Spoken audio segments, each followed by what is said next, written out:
we cannot get more than that, and I feel batting unit apart from Janit should take the responsibility. Do you really? Series জিতেও তানজিদ সাকিবের প্রশংসা লঙ্কান অধিনায়কের মুখে, দিলেন আরো অবাক করা তথ্য।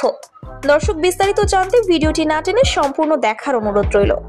প্রথম ম্যাচে হারের পর দ্বিতীয় ম্যাচে দুর্দান্তভাবে ঘুরে দাঁড়িয়েছিল বাংলাদেশ দল।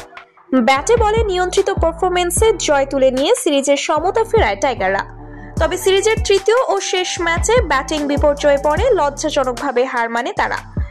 তবে সিরিজের এই তিনটি ম্যাচেই উজ্জ্বল ছিলেন তরুণ ওপেনার তানজিদ হাসান সাকিব। ব্যাট হাতে নিয়মিত রান করেছেন, উইকেটও নিয়েছেন গুরুত্বপূর্ণ সময়ে। দ্বিতীয় ম্যাচে তার 38 রানের ঝকঝকে ইনিংস দলকে জয়ে বড় অবদান রাখে। তৃতীয় ম্যাচে দলের ভরাডুবির মাঝেও একমাত্র আলো ছড়ানো পারফর্মার ছিলেন তিনিই। এই অসাধারণ পারফরম্যান্সের কারণেই ম্যাচ শেষে উপস্থাপকের এক প্রশ্নে শ্রীলঙ্কান অধিনায়ক নিসাঙ্কা বলেন, বাংলাদেশের প্রত্যেক খেলোয়াড়দের তানজিদ হাসান সাকিবকে দেখে শেখা উচিত। মাঠে তার বিনোদন, আত্মবিশ্বাস আর খেলাকে সম্মান করার মানসিকতা অনুকরণীয়। সিরিজ হারের হতাশার মাঝেও তানজিদের এমন পারফরম্যান্স ভবিষ্যতের জন্য আশার আলো। তরুণ এই ক্রিকেটার আরও পরিণত হলে বাংলাদেশ ক্রিকেট দলের অন্যতম ভরসা হয়ে উঠবেন নিঃসন্দেহে।